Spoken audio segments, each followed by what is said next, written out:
Meron na po bang nagtanong sa inyo, bakit ka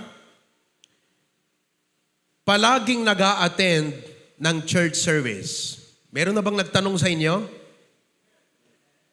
Usually, ang nagtatanong dyan, hindi nag-a-attend.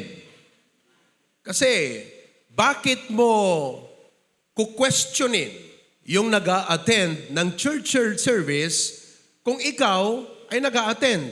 Tama ba? Usually, ang nagtatanong doon sa, bakit kayo palaging nag-a-attend ng church service? Usually, ang nagtatanong dyan, hindi nag-a-attend ng church service.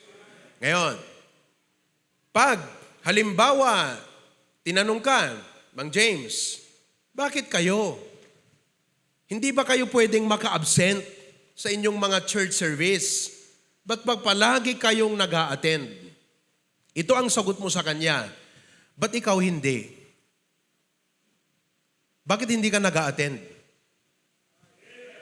Number one, are you a Christian? Do you claim yourself a Christian? Okay? If you are a Christian, ang sabi ng Bible, not forsaking the assembling of ourselves together. Acts chapter 2, they continued steadfastly, daily in the temple and in every house. So, ibig sabihin, lahat ng Kristiyano ay nag-a-attend ng church service. Ngayon, pag tinanong ka, bakit ba kayo laging nag-a-attend ng church service? Sagutin mo siya, ba't ikaw hindi? Naintindihan niyo po? Ba't ikaw hindi nag-a-attend? Kasi hindi dapat tinatanong yung bakit ka nag-a-attend. Ang tinatanong, ba't hindi ka nag-a-attend? Halimbawa, may sakit ka. Pag may sakit ka, magtitake ka ng gamot. Tatanungin mo ba yung may sakit, ba't umiinom ka ng gamot? Do you ask a sick person, ba't umiinom ka ng gamot? Hindi. Sapagkat alam mo na dapat siyang uminom ng gamot. Ngayon, kung siya may sakit, hindi umiinom ng gamot, yun ang tatanungin mo, ba't hindi ka umiinom ng gamot? Sapagkat pag may sakit, expected, iinom ng gamot. Ganon din ho yun. Pag Christian, expected sa Panginoon, nag-a-attend ng church service. Ngayon, pag yung Christian, hindi nag-a-attend ng church service, yun ang tatanungin mo, ba't hindi ka nag-a-attend? So, hindi mo tinatanong yung nag-a-attend. Ba't ka nag-a-attend? Hindi mo tinatanong yon. Ang dapat mong tanungin, yung hindi nag-a-attend, bakit hindi ka nag-a-attend? Oh. Kaya, kung meron po sa inyo, ngayon lang uli nag-attend at hindi kayo nag-a-attend, gusto ko kayong tanungin, bakit hindi kayo nag-a-attend? Hello? O, pag hindi kayo nag-a-attend ng prayer meeting, gusto ko kayong tanungin, bakit hindi ka nag-a-attend ng prayer meeting?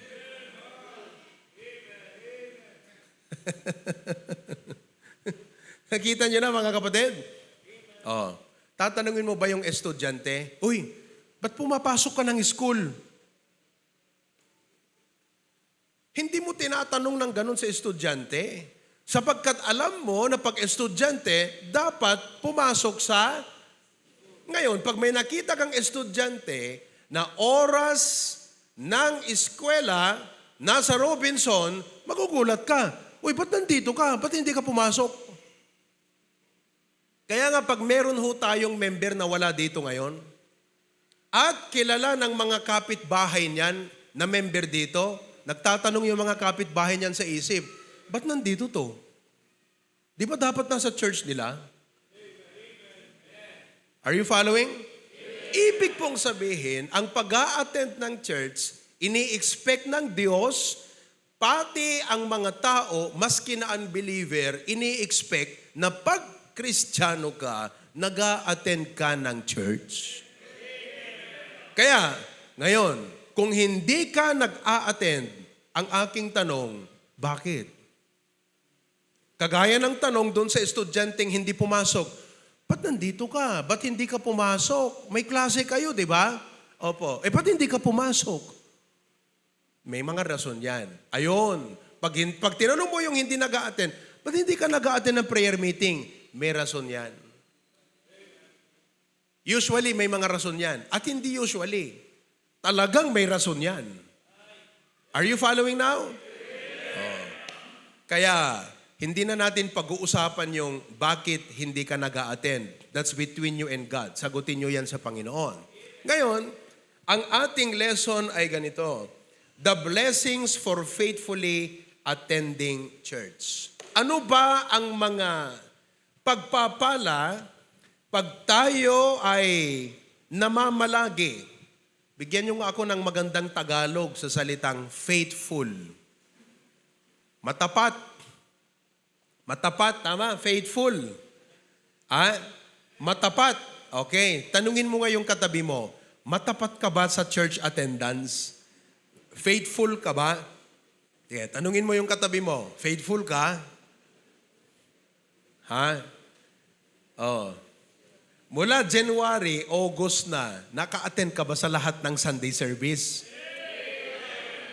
Tanungin mo yung katabi mo, naka-attend ka ba o may absent ka? Maski na kayong nandyan sa mga sanctuaries at outreach, tanungin mo, nakapag-attend ka ba o absent ka? Amen po ba?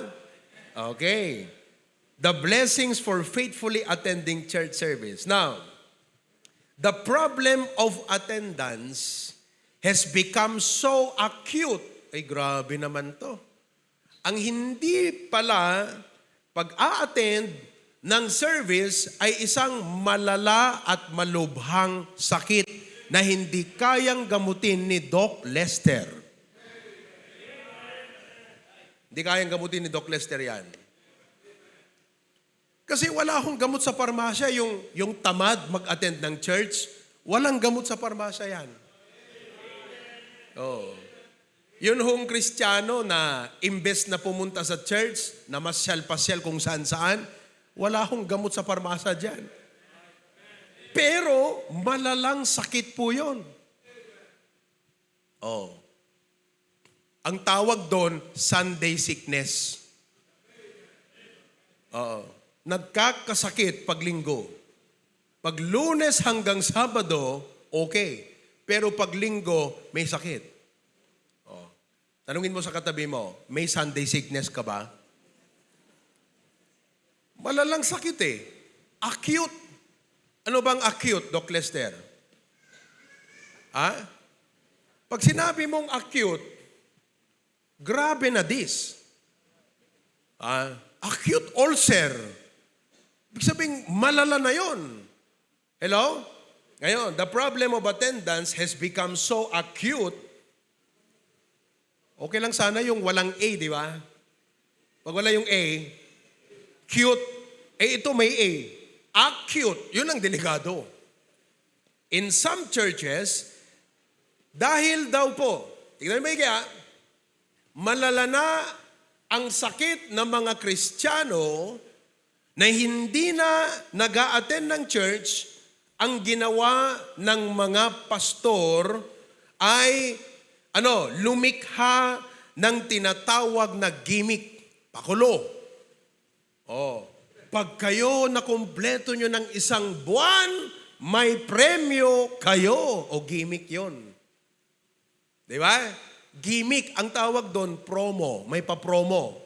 Akala ko ba, Robinson lang ang may pa-promo. Pati ngayon church, may pa-promo na mga kapatid. Di ba? Pag pumunta ka sa Robinson at nakalagay doon, buy one, take one. Promo yon, di ba? May engganyo ka ngayong bibili. Na pag wala yung buy one, take one, hindi mo pinapansin. So dahil hindi na po pumupunta ang mga Kristiyano sa kanilang mga bahay pananambahan, naisip ng mga pastor na gumawa ng gimmick. Gimmick. Alam nyo, pag ikaw ay seryosong Kristiyano, hindi mo kailangan ng gimmick. Hindi, kahit wala yan. Talagang ioobliga mo ang sarili mo na pupunta sa church. Kahit, mga young people, kahit wala doon ang crush mo. Diba? Yung iba, excited pumunta ng church dahil nandun yung kanyang crush baka ma-candy crush ka dyan. Okay? So, in this lesson, let us see the principles in the gospel, sa Biblia, na siya ang naging dahilan ng mga matapat na Kristiyano na kung bakit hindi ka dapat hindi mo dapat kaligtaan. Where you should not miss a service. Amen po ba? Okay, so dumago na tayo sa ating mga punto. Una sa lahat, the first blessing of attending a church service is number 1, everybody read. Ano daw po ang nangyayari pag ikaw ay nag-a-attend ng church? Ano daw po yung nangyayari sa utos? Ano yung nangyayari sa utos? Natutupad. Anong nangyayari ho sa utos? Natutupad.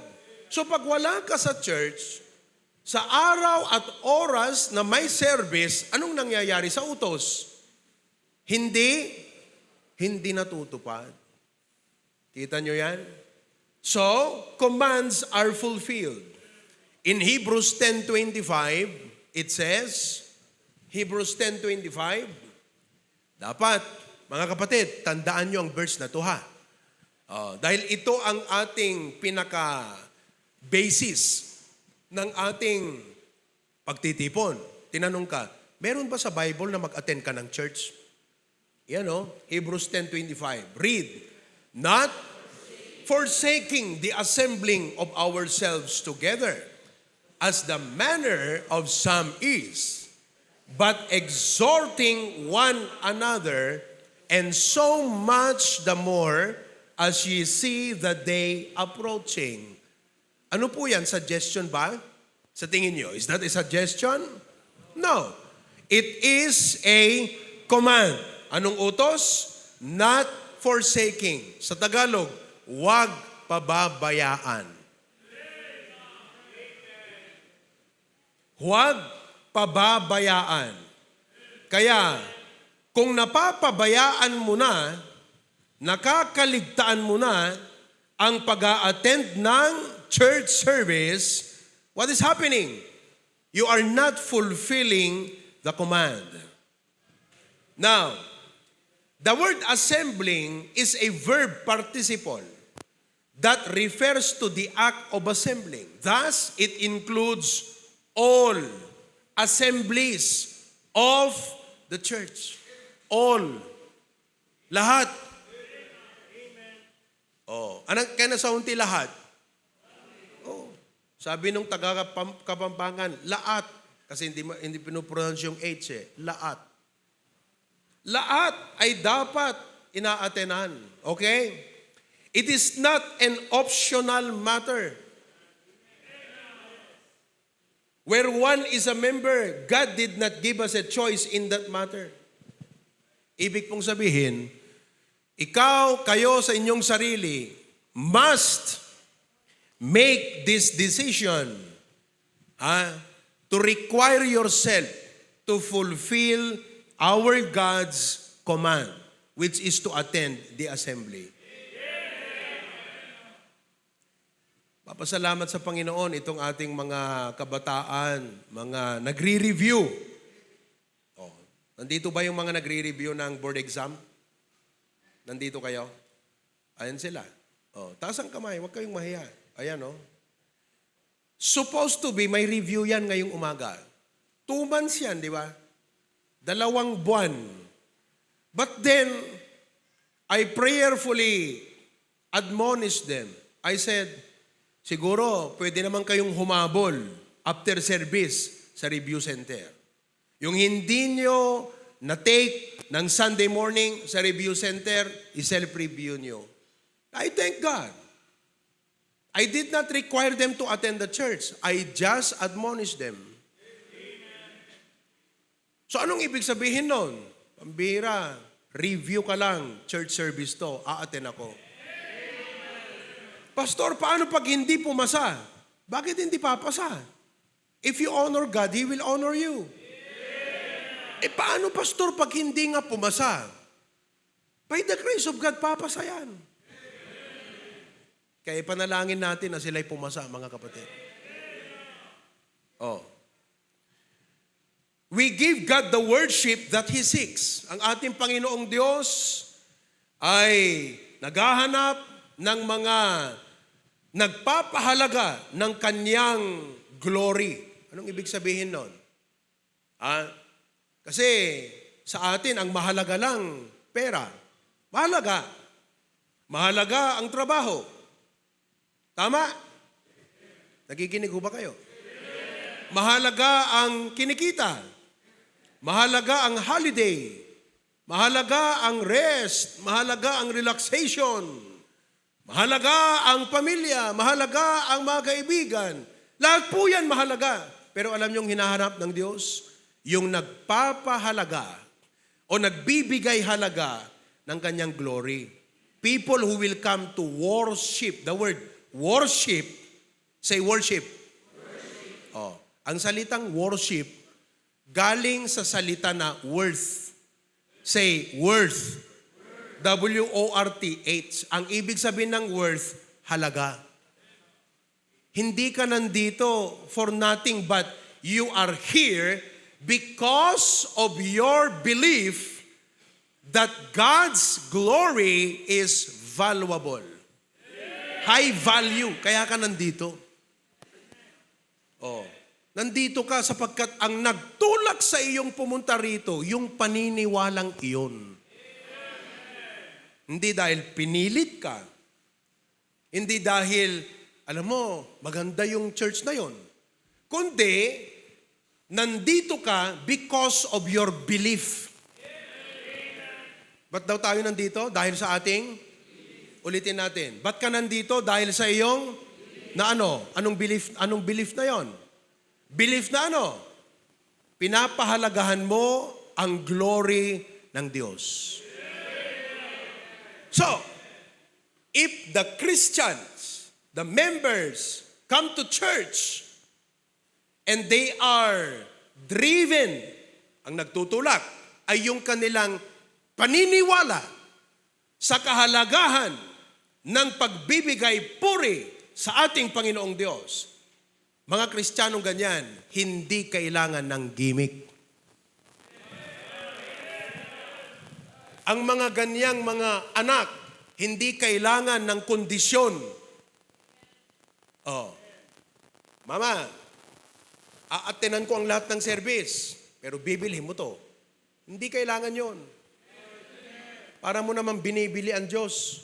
Panginoon, bibigyan kita ng halaga pag Sunday, pero ganito, don't put a price on God. Don't put a price on God. Huwag mong lagyan ng presyo ang Diyos. As if ikaw pa yung gumagawa ng kondisyon na, Panginoon, pupunta ako sa church, pero, ay huwag mong bibigyan ng presyo ang Panginoon. Sapagkat wala ho siyang presyo. Mataas, no enough price can match the value of God's glory. Naulit ko ha. Bakit ka pumupunta ng church? Dahil sa, ano yon? Belief. Belief mo yon. May belief ka eh. Are you following? Ano yung belief mo? You give what? Importance to the glory of God. Tingnan nyo, John 4:24. John 4:24. Everybody read. God and they that must. Teka, meron akong hahanapin na verse dyan. Tignan nyo ha. Open your Bibles to John 4.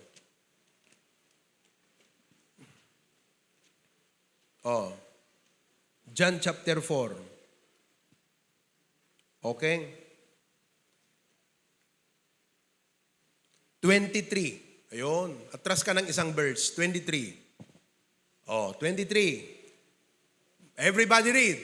But the hour cometh, and now is, when the true worshipers shall worship the Father in... Yung daw pong mga true worshipers ay sumasamba ayon sa dalawa.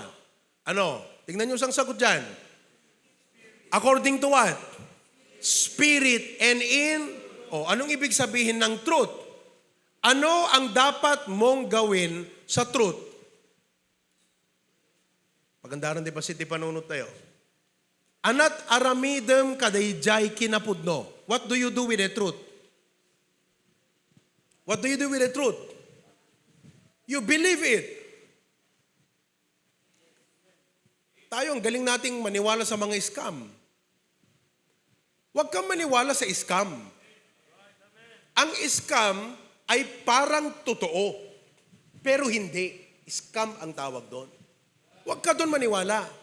Ang dapat mong paniwalaan, yung alin? Katotohanan. Kaya, ang totoo at tamang pagsamba sa Panginoong Diyos ay galing sa isang puso na naniniwala sa katotohanan. Ibig sabihin, kaya siya pumunta sa church dahil sa kanyang paniniwala. Ngayon, pag hindi ka nag-a-attend ng church, mali ang paniniwala mo. Mali ang paniniwala mo. Are you following now? Kahit ano pa ang rason mo, mali ang paniniwala mo. Kasi, ulitin natin ha. Maawatan niyo kakabsat. Adda ko na, the hour cometh when the true,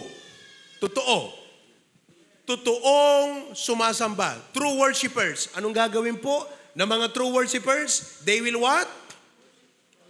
Who will they worship? Ano bang ginagawa natin pag pumupunta ng church? We worship who? The Father. Binibigyan nating halaga ang glory ng ating Panginoong Diyos. Amen po ba? Okay. Now, itong mga totoong sumasamba sa ating Panginoong Diyos ay sumasamba ayon sa, number 1, Espiritu. Pangalawa, katotohanan. Kaya siya nandito dahil sa katotohanan. Ibig sabihin, dala niya ang paniniwala sa katotohanan. Sa madaling salita, kaya ka pumupunta ng church dahil sa iyong paniniwala. Hindi mo kailangan ng gimmick pag ganon. Alam niyo kung bakit? Diba? Marami ho tayong mga kababayan na nandyan sa mga kabundukan. Ba't ho sila nandun? Sagutin niyo ako, bakit ho sila nandun sa kabundukan?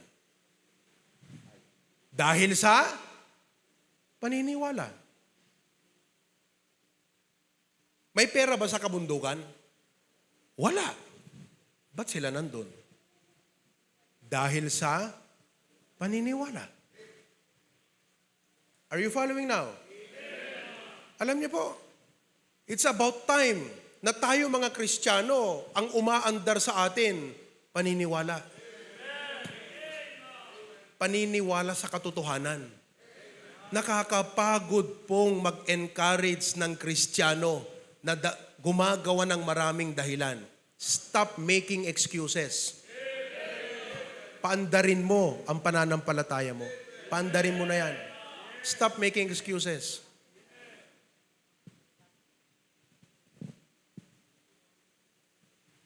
Amen? Oh.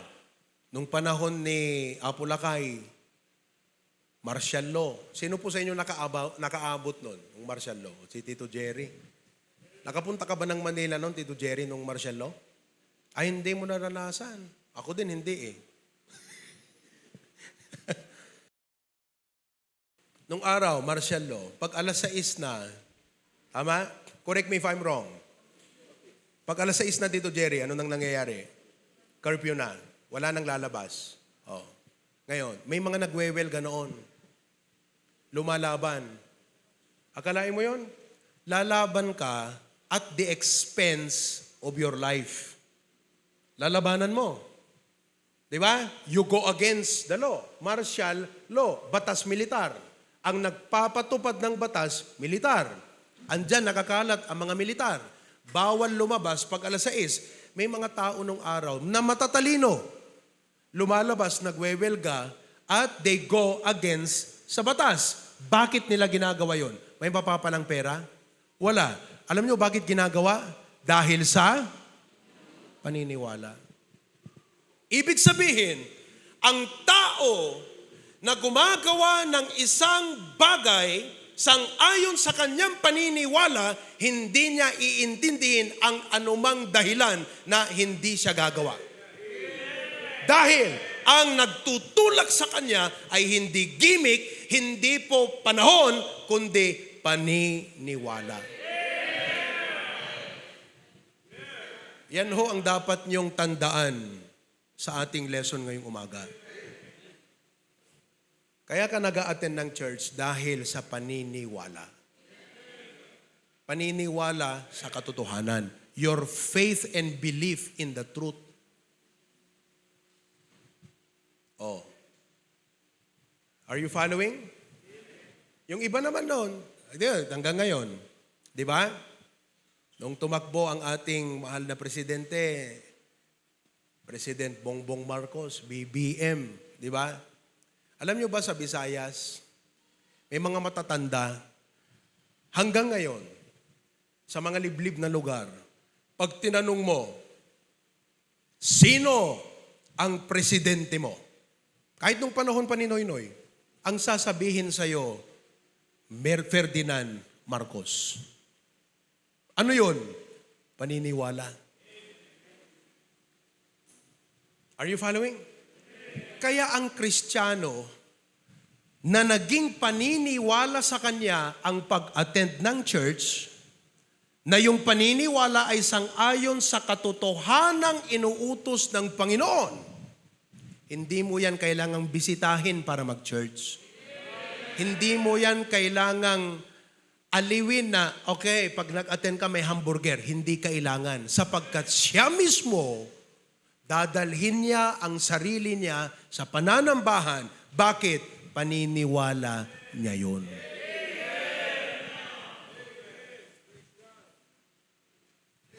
Kaya gawin yung paniniwala ang pag-attend ng church. Ulitin natin muli, John 4:24. Oh, John 4:24. God is a spirit, and they that worship Him must worship Him in and in. Oh, paano mo siya sasambahin? Sa espiritu at sa katotohanan. Ano yung aking tanong? Ano ang ginagawa sa katotohanan? Pinaniniwalaan. At ang pagsamba, sang-ayon sa katotohanan, ibig sabihin, ng pagsamba ay dapat according sa paniniwala. Hindi yan according sa emotional motivation or ano pang factors. Isa lang dapat, you go because you believe. So are you a believer? You are supposed to be in the church. Amen po ba? Ngayon, pag may nakita kang believer na hindi nag-a-attend ng church, tanungin mo siya, anong nangyari sa pagiging believer mo? Because you are supposed to be there. Hindi nag-a-attend ng prayer meeting, o anong nangyari sa pagiging believer mo?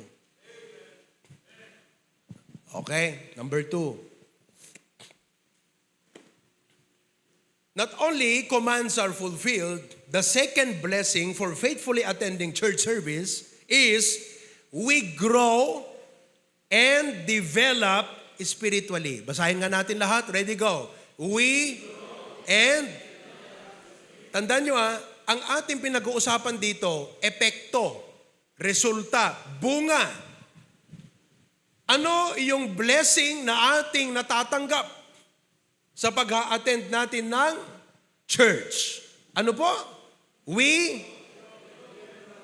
Ano daw ho nangyayari pag nag-a-attend ka ng church? Ayon. Ibig po bang sabihin, Pastor, pag hindi ako nag-a-attend ng church, hindi ako lumalago? Ikaw ang sumagot. Ano, lumalago ka ba? Kasi tatanungin ako Pastor, lalo yung mga magaling mga tuwiran, pwede ko sabihin, porque hindi ako nag-a-attend ng church, hindi na ako pwedeng lumago? Sagutin mo yon. Ikaw ang sumagot. Papaano kang kahoy ka, lumaki na hindi ka tinanim? Paano? Ikaw ang sumagot. Parang yun yung tanong na, ibig mong sabihin, Pastor, kahit hindi ako itinanim, ibig mong sabihin, pag hindi ako itinanim, hindi ako lalago? Anong klaseng tanong yan? Tito Jerry, Ilocano tayo. Pastor, kaya't mga sawan, no jak na imula, hanakon nga dumakal?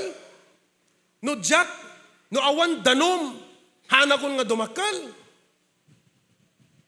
Anong klaseng tanong yun?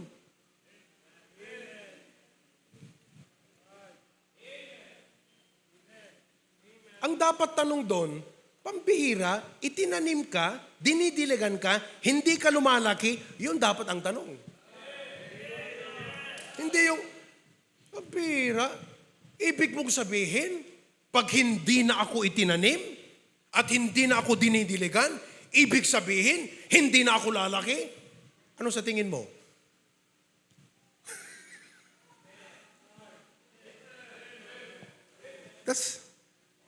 That's a funny question. Ganyan ho kasi ang katwiran ng tao. Alam mo, kahit hindi naman ako nag-a-attend ng church nagbabasa naman ako ng Biblia nananalangin naman ako I'd like for you to know, no Christian can grow without a church. Bigyan kita ng halimbawa. Okay. Ang sabi ng Biblia, obey them that have the rule over you. Ibig sabihin, ang church may pastor. Biblia yun Ngayon, kung wala kang church, sinong pastor mo?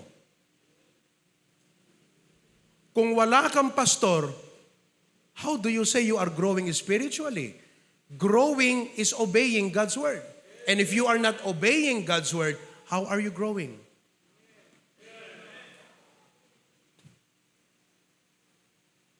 Bawatan niyo kabsat? Kaya, huwag mong sabihin na, ibig mong sabihin, Pastor, pag hindi ako nag-a-attend ng church, hindi ako lumalago, ikaw ang sasagot dyan. Paano ka nga ba lumalago, hindi ka nag-a-attend ng church? Ako nga din tinatanong ko yun Question sa sarili ko yun Paano ka lumalago, hindi ka nag-a-attend ng church? Ako nga dapat ang magtanong sa'yo nun. Hindi ikaw magtanong sa akin.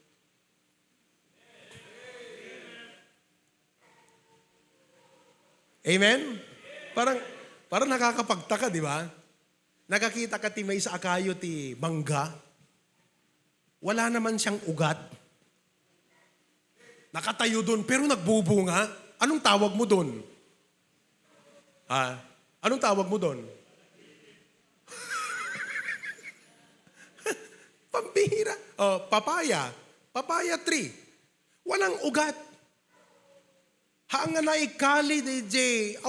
Awan naikali nga ramot na kakabsat. Pero kitang-kita mo yung papaya, green na green ang kanyang dahon, tapos ang kanyang bunga mula itaas hanggang pababa. Permi nga saray nga papaya, pero awan ramot na kakabsat. Han na masibsibugan, at dadyayan tadardarat, anong tawag mo doon? Kaya nakakapagtaka yung mga Kristiyanong nagsasabi, alam mo, kahit hindi ako nag-church, lumalago ka o spiritual, ikaw yun, parang ikaw yung papayang yun. Ako mismo nagtataka. Totoo. Nakakapagtaka. Lumalago ka na wala kang church.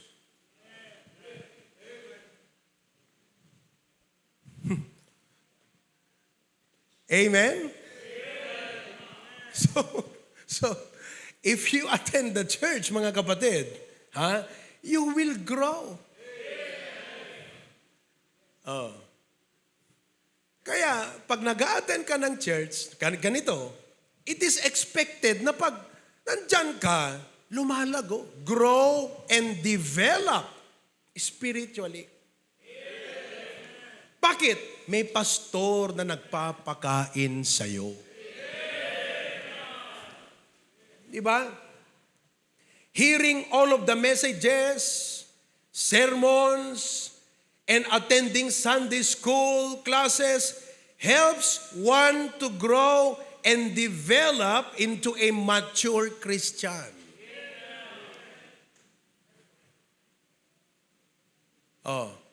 Ang Kristiyano po ay nakadepende yung spiritual growth po niya sa pagpapakain ng kanyang pastor. Tignan natin ha. Dito muna tayo sa Ephesians chapter 5. Okay? Ephesians chapter 4, verse 11 and 12. Tignan nyo ha. Ephesians 4:11 and 12. Anong sabi? And he gave some apostles, and some prophets, and some evangelists, and some pastors and teachers. Bakit daw ho may pastor at teacher? 12. For the perfecting of the saints. Para saan daw po? For? Ano po yung ibig sabihin ng perfecting? Hanggang ngayon, dapat alam nyo na yan, perfecting. Kaya daw ho, ang pastor ay nandito na pinadala ng Diyos to perfect the saints. Sino yung mga saints? Yung mga nasa langit? Paano ako mag-preach dun sa mga nasa langit na? St. James, San Pedro, Santiago, makinig kayo sa akin kung yun ang santo.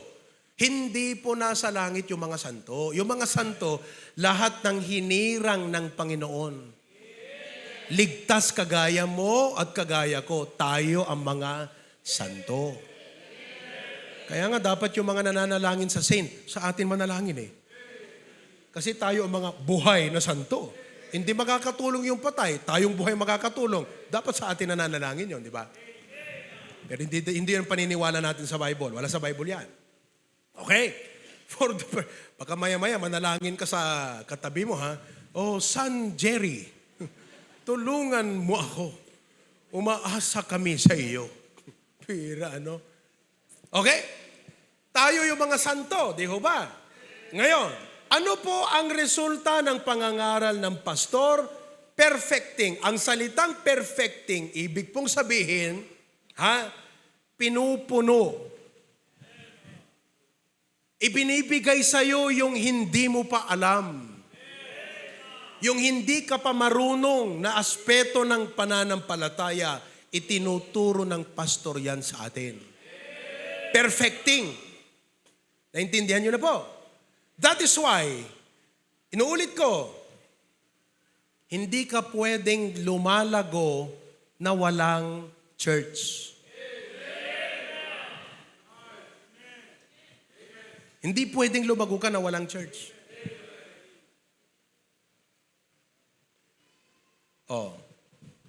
Wala na tayong oras. Reviewin natin yung dalawa ha. Ano ang natutunan natin ngayon? Una, tumatak to sa inyo. Nag-a-attend ka ng church dahil sa paniniwala. Ano sabi ng John 4? They that worship Him must worship Him in His spirit and in... Anong gagawin mo sa katotohanan? Pinaniniwalaan. Therefore, ang pagsamba sa Panginoon ay paniniwala. Pag ang Kristiyano ay nasa church dahil paniniwala niya yun, hindi niya kailangan ng gimmick. Hindi siya kailangan binibisita. Although, siyempre, may times na kailangan tayong bisitahin, kumustahin, i-encourage. Pero as far as church is concerned, paniniwala mo dapat yan. Paniniwala dapat yan. Ano yung illustration ko kanina? Bakit yung mga kababayan natin pumupunta sa kabundukan, may pera ba doon? Wala. Bakit nandun? Paniniwala. Ba't ka nandito? Paniniwala. Anong paniniwala mo? Pahalagahan ko ang glory ng Diyos. I'm here to worship my God. I am here sapagkat deserve niya ang pasasalamat ko. I am here sapagkat niligtas niya ako. I am here sapagkat siya ang nag-utos. Ang lahat po yan, paniniwala. It's about time na tayo nandito dahil sa ating paniniwala. Pangalawa, bakit ka mo pumupunta ng church? Ano ang blessing? You will grow and develop spiritually. Ano yung tanong? Pastor, ibig mong sabihin, porque hindi ako nag-a-attend ng church, hindi ako lumalago? Ako nga dapat ang magtanong sa iyo niyan eh. Hindi ka nag-a-attend ng church, paano ka lumalago? Ako dapat ang magtanong sa iyo, hindi ikaw.